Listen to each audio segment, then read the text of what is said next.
나는 예수로 충만해라는 제목으로 함께 말씀의 은혜를 나누도록 하겠습니다.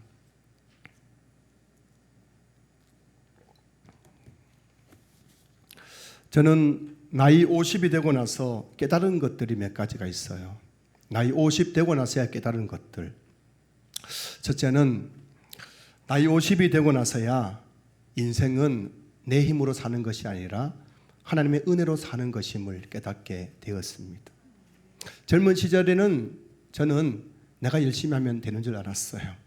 목회도 사역도 내가 열심히 하면 되고, 돈 버는 것도 가정을 세우는 것도 내가 열심히 하면 되는 줄 알고 열심히 했는데, 나이 50이 되고 나서야 인생은 내 노력으로 되는 것이 아니라, 내 힘으로 되는 것이 아니라 하나님의 은혜로 되는 것임을 깨닫게 되었어요. 그래서 제가 이 깨달은 것을 그림으로 한번 제가 이렇게 표현해 봤습니다. 자, 이 그림이 뭐냐면은 30대의 저와 하나님과의 관계였습니다. 30대의 저와 하나님의 관계는, 자, 이 원 크기가 차이가 나요, 않나요? 거의 비슷하죠. 그죠? 거의 비슷하죠. 거의 비슷해요. 그래서 30대 저는 하나님을 믿었지만은 어떻게 보면은 내 자신의 힘과 노력을 많이 믿었던 것 같아요. 그래서 하나님과 제 사이가 거의 동등한 관계, 크기가 별 차이가 없지 않습니까? 그런 시절이 저의 30대 시절이었다면은, 이제 50이 되고 나서 하나님과 저의 관계가 어떻게 변했느냐? 50이 되고 나니까요, 저는 어떻게 되었어요? 조그마해지게 된 거고, 하나님은 어떻게 됐습니까? 더 크게 된 거예요. 여러분, 나이 50 되고 나니까요, 나는 아무것도 아니구나, 나는 정말 작은 존재이구나 라는 것이 깨달아지고, 하나님은 내 삶에서 너무너무 큰 분이시구나, 점점 하나님은 커지고 내 자신은 작아지는 제 자신을 발견하게 됩니다. 그러면서 저는 앞으로 20년 후 제가 70이 되었을 때 하나님과 저의 관계를 한번 이렇게 그림으로 표현해 봤어요. 한번 보여주실까요? 제가 70살 되었을 때에 저는 어디 있습니까? 밑에 작은 점처럼 조그맣고, 하나님은 여전히 크신 분이. 여러분, 신앙생활이란 가면 갈수록 나는 작아지고 하나님은 커지는 것임을 믿습니다. 그게 바로 하나님의 은혜이죠. 하나님의 은혜를 깨닫고 나면은 나는 얼마나 작은 존재인지, 하나님은 얼마나 더 내 삶 속에 크고 위대하고 높은 존재인지를 깨닫게 되는 줄로 믿습니다. 두 번째로, 나이 50이 되고 나서야 이 하나님을 경외하는 것이 얼마나 중요한지를 깨닫게 되었어요. 경외라는 이 단어는 국어사전에서 공경하고 또 두려워한다라는 의미를 가지고 있어요. 하나님을 경외한다는 것은 하나님으로 공경하고 하나님을 두려워한다는 그런 의미입니다. 저는 젊은 시절에 하나님을 경외하지 못했었어요. 삶의 순간순간에 하나님으로 공경하고 또 하나님을 두려워하지 못했습니다. 그래서 교회는 다녔지만, 신학을 공부하고 교회 사역은 했지만은 삶은 내 마음대로 살았던 것 같아요. 하나님을 경외하는 마음이 없으니까요, 하나님을 공경하고 두려워하는 마음이 없으니까는 삶이 뭐냐면은 내 마음대로 내 하고 싶은 대로, 내 생각대로, 내 감정대로 그렇게 마음대로 살았던 것 같습니다. 그런데요, 나이 50이 되고 나서야 하나님은 내가 내 마음대로 살도록 내버려 두시지 않는 분이라는 사실을 깨닫게 된 거예요. 다시 말씀드릴까요? 하나님은 나이 50 되고 나서 깨달은 것은, 하나님은 내가 내 마음대로 살도록 내버려 두지 않는 분이라는 것을 깨닫게 되었습니다. 무슨 말인가 하면은, 부모가 자식을 사랑하기 때문에 자식이 잘못할 때 매를 드는 것 같이, 하나님은 사랑하는 하나님의 자녀가 잘못할 때에는 반드시 사랑의 매를 드시는 분이라는 것입니다. 이걸 50 되고 나서야 깨달은 거예요. 그래서 젊은 시절에는 하나님이 두렵지 않기 때문에 뭣도 모르고 내 마음대로 살면서 살았는데, 참 하나님 매를 참 많이 맞았던 것 같아요. 근데 그때는 그것이 하나님 매인 줄 몰랐어요. 분명 매를 맞고 있는데 그게 하나님이 주시는 사랑의 매인 줄 모르는 거예요. 뭐 운이 나빠서, 재수가 없어서, 내가 실력이 부족해서, 부모를 잘못 만나서, 능력이 안 되어서 내가 이런 고난과 이 고통과 환난을 겪지라고 생각했었는데, 나이 50이 되고 나서야 지금까지 내 삶에 있었던 그 모든 일들이 하나님의 사랑에 매였다는 것을 성경을 통해서 해석되기 시작하는 거예요. 그러면서 점점 저의 마음속에 하나님을 경외하는 마음이 커져가고 있음을 믿음으로 고백합니다. 세 번째는 나이 50이 되고 나서야 인생이란 수고와 슬픔뿐이라는 사실을 깨닫게 되었습니다. 저는 30대만 하더라도 제 마음속에 미래에는 뭔가 모를 장밋빛 인생이 저를 기다리는 줄 알았어요. 그래서 지금은 힘들지만, 지금은 내가 별 볼 일 없는 인생이지만, 내가 먼 훗날 미래에는 내 인생에 뭔지 모를 장밋빛 인생 같은 멋진 일이 있을 것이라고 생각하면서 그렇게 살았는데, 나이 50이 되고 나서야 깨닫는 것은 내 인생에 장밋빛 인생이란 존재하지 않는다는 사실을 깨닫게 된 것이에요. 성도 여러분, 인생이란 무엇입니까? 시편 90편 10절을 보시면은 우리의 연수가 70이요 강건하면 80이라도 그 연수의 자랑은 수고와 슬픔뿐이요 신속기간에 우리가 날아가나이다. 여러분, 70, 80을 사는 우리 인생이란 수고와 슬픔뿐이라고 하나님께서 모세를 통해서 우리에게 말씀해 주고 계신 겁니다. 죄송한 말씀이지만 여러분에게 제가 중요한 것 한 가지 알려드릴게요. 여러분의 미래에 장밋빛 인생은 절대 오지 않을 것입니다. 여러분 미래에 뭔가 모를 장밋빛 같은 인생은 결코 없을 것입니다. 한 해가 흐르고 두 해가 흐르고 10년이 흐르고 20년이 흘러도 우리 미래에 기다리고 있는 것은 물질 고난, 질병 고난, 자녀 고난, 관계 고난, 이런 고난이 우리를 기다릴 것입니다. 수고와 슬픔이 우리 앞을 엄습해 올 것입니다.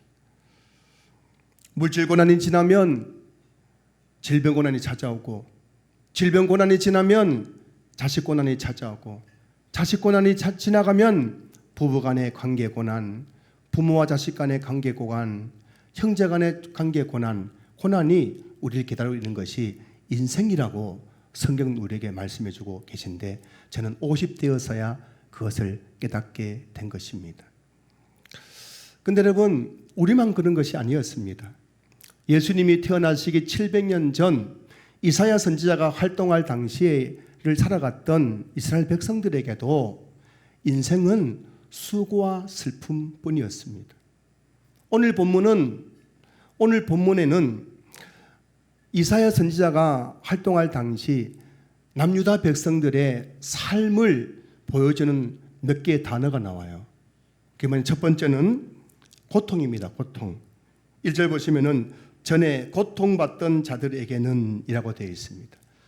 예수님이 태어나시기 700년 전 이사야 선지자가 활동할 당시에 살아가던 그들도 우리와 똑같이 고통받는 삶을 살았던 것입니다.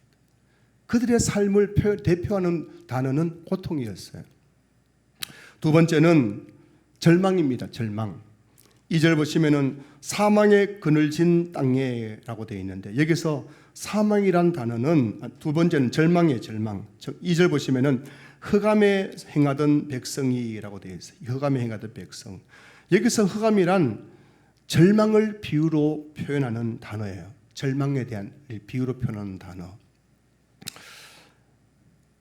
예수님이 태어나기 700년 전 이스라엘 땅에 살았던 남유다 백성들은 삶을 보니까요, 그들은 흑암에 행하던 백성, 다시 말하면 절망 속에 빠져 살아가던 사람들이었던 거예요.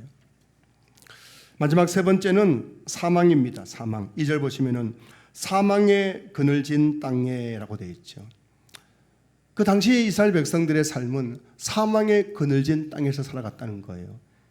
여기서 이 사망이 뭘 말하느냐 하면은 미래에 대한 소망이 완전히 끊어진 상태를 비유도로 말하고 있는 말이 바로 사망이거든요. 자, 지금 이 이스라엘 백성들은 고통 속에 살아가고 있습니다. 그리고 절망 속에 살아가고 있습니다. 거기다가 그들은 사망에 그려진 땅, 즉 미래의 소망이 완전히 끊어진 상태 속에서 살아가고 있다는 겁니다.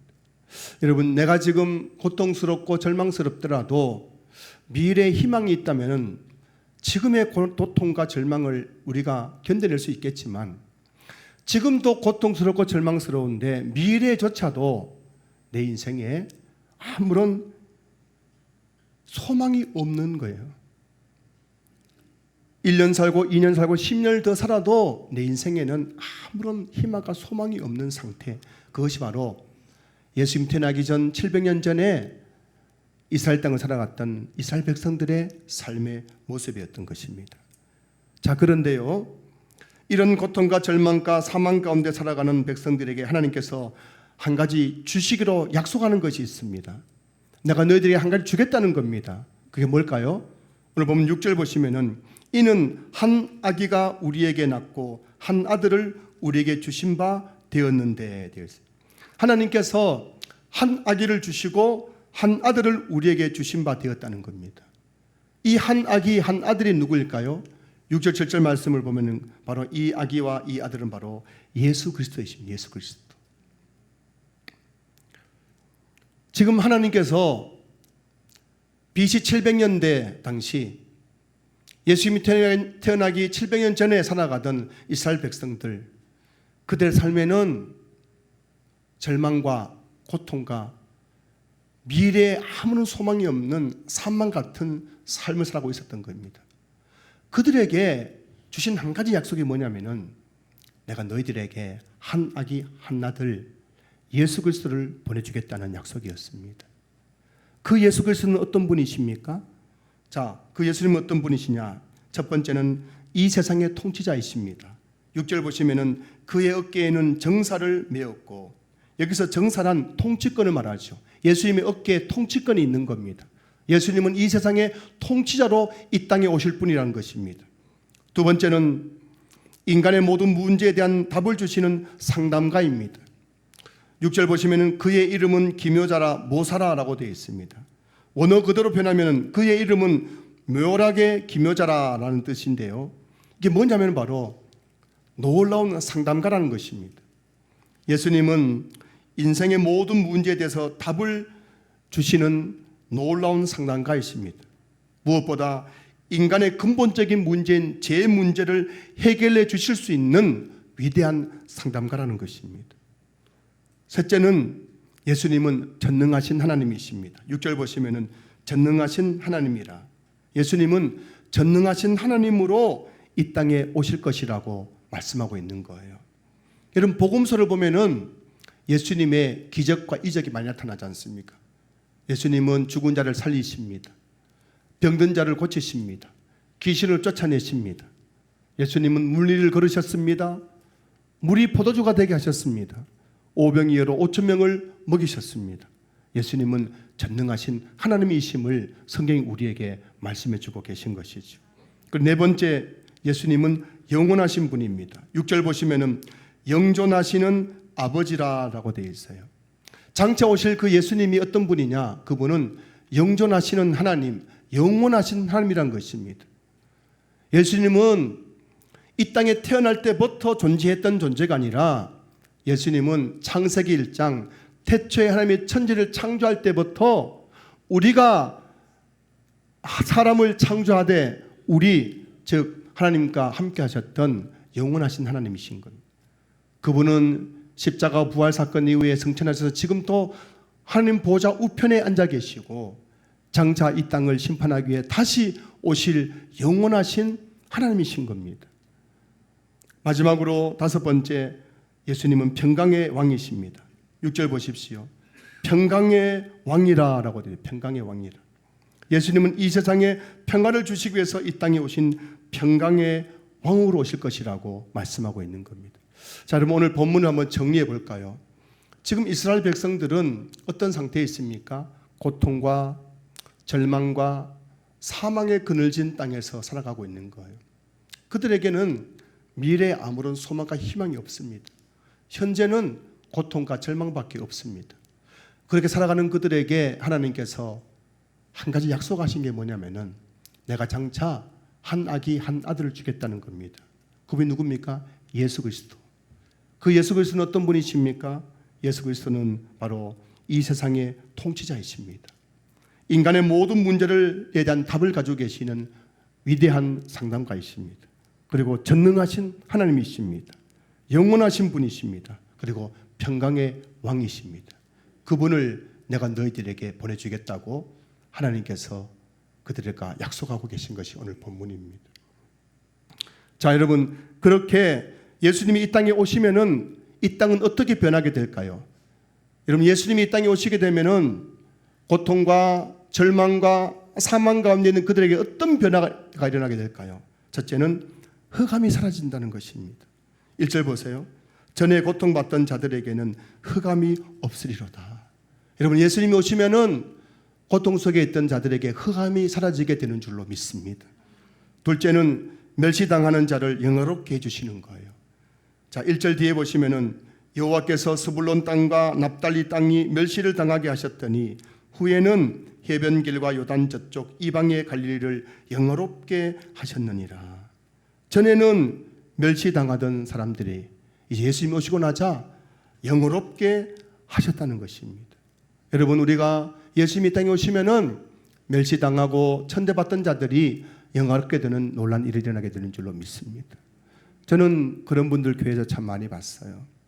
교회 처음 나올 때는 멸시당하고 천대받고 무명이고 아무도 알아주지 않던 사람들인데 그분들이 교회에 나와서 1년, 2년 예수 믿고 은혜 받으면서 그분들이 영어롭게 되는 모습 너무 많이 봤습니다.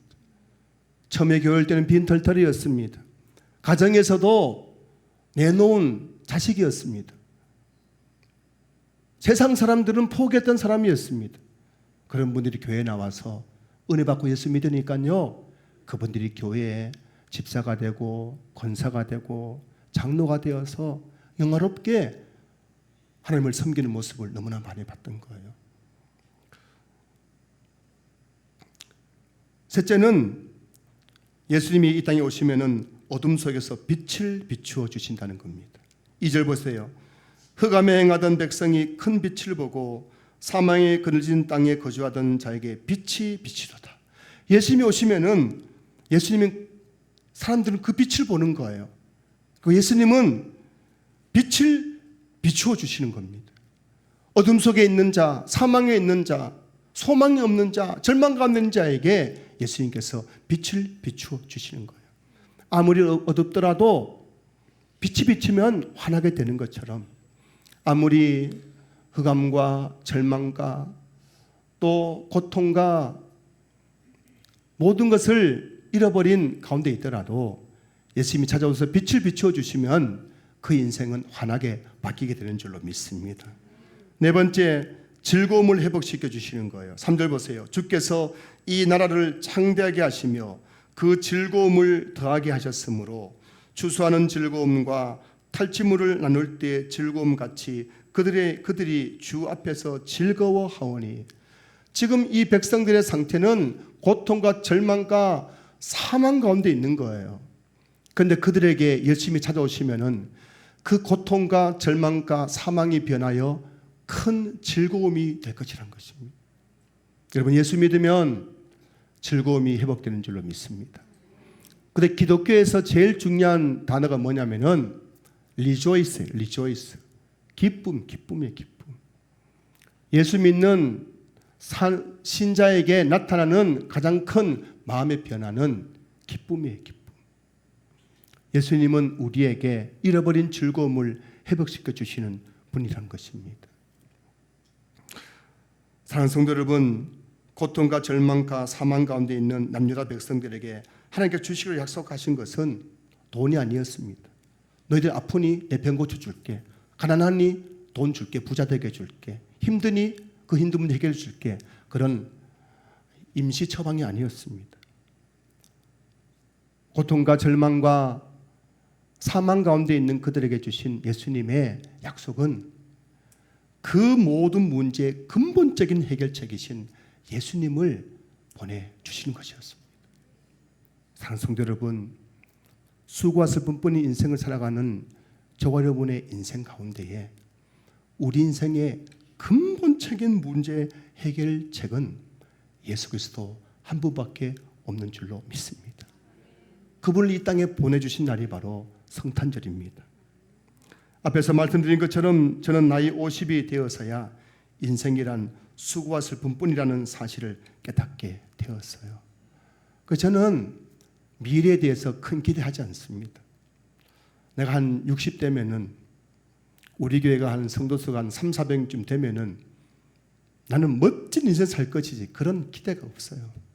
그때도 내 인생에는 물질 고난, 질병 고난, 또 자식 고난, 관계 고난, 이제 고난이 끝이 없을 것입니다. 그런데요, 인생이란 수고와 슬픔뿐이기 때문에 저는 낙심하거나 절망하는 것이 아니에요. 도리어 인생이란 수고와 슬픔뿐이기 때문에 내 삶의 근본적인 해결책이 되시는 그 예수님을 더욱더 바라보게 됩니다. 그 예수님을 더욱더 의지하게 됩니다. 그러면서 내 안에 오늘 설교 제목처럼 예수로 충만해지는 경험을 하게 되는 줄로 믿습니다. 오늘 설교 후에 함께 부를 찬양은 충만이라는 찬양인데요, 무명이어도라는 가사로 시작하죠. 그 찬양에는 이런 가사가 나와요. 무명이어도 공허하지 않는 것은 예수 안에 난 만족함이라. 가난하여도 부족하지 않은 것은 예수 안에 오직 나는 부유함이라. 고난 중에도 견뎌낼 수 있는 것은 주의 계획 믿기 때문이라. 실패하여도 일어설 수 있는 것은 예수 안에 오직 나는 승리함이라. 내 몸이 약해도 낙심하지 않는 것은 예수 안에 난 완전함이라. 화려한 세상 부럽지 않은 것은 난 예수로 충만함이라. 정말 놀라운 신앙 고백이 아닙니까? 여러분, 가난하여도 무명이어도 내 몸이 약해도 고난이 찾아와도 실패해도 우리가 그 모든 인생의 수고와 슬픔에서 견뎌낼 수 있는 것은 한 가지입니다. 예수 그리스도이십니다. 성도 여러분, 무명이어도 공허한 것이 아니에요. 교회에 나와도 아무도 날 알아주지 않는다고 해서 내가 무가치한 존재가 아닌 겁니다. 가난하기 때문에 부족한 것이 아니에요. 남들보다 더 많이 가지지 못했기 때문에 우리 절대 불행한 것도 아닙니다. 고난 때문에 힘들어하는 것이 아니에요. 실패했기 때문에 좌절하는 것이 아닙니다. 내 몸이 약하기 때문에 낙심하는 것이 아닙니다. 내 안에 예수님으로 충만해지면은 우리는 그 모든 인생을 능히 이겨낼 수 있는 줄로 믿습니다. 여러분, 내 안에 예수로 충만해지면 이 세상의 수고와 슬픔은 더 이상 아무것도 아니에요. 내 안에 예수로 충만해지면 감당하지 못할 고난과 시험은 존재하지 않는 것입니다. 저는 나이 50이 되고 나서야 나는 예수 없이는 한순간도 살 수 없는 존재임을 깨닫게 되었습니다. 저는 나이 50이 되고 나서야 예수 안에 참된 평안, 참된 기쁨, 참된 행복이 있다는 사실을 깨닫게 되었습니다. 저는 나이 50이 되고 나서야 수고와 슬픔뿐인 인생 속에서 예수로 충만해지는 삶이 얼마나 값지고 행복하고 가슴 뜨거운 일인지를 깨닫게 되었습니다.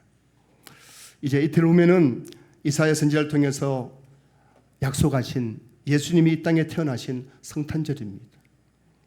저는 이번 성탄절 우리 이곳에 계신 모든 분들에게 뜻깊은 성탄절 되셨으면 좋겠습니다. 물질 고난 가운데 계신 분들에게도, 질병 고난 가운데 계신 분들에게도, 자식 고난 가운데 계신 분들에게도, 관계 여러 가지 어려움 속에 있는 분들에게도, 인생의 수고와 슬픔 가운데서 힘겨워하고 있는 모든 분들에게 이번 성탄절이 나의 인생의 그 모든 문제를 능히 감당할 수 있도록 은혜 주시고 능력 주시고 힘 주시고 복 주시는 그 예수님으로 충만해지는 그런 성탄절 될 수 있기를 주님의 이름으로 축원합니다. 축원합니다.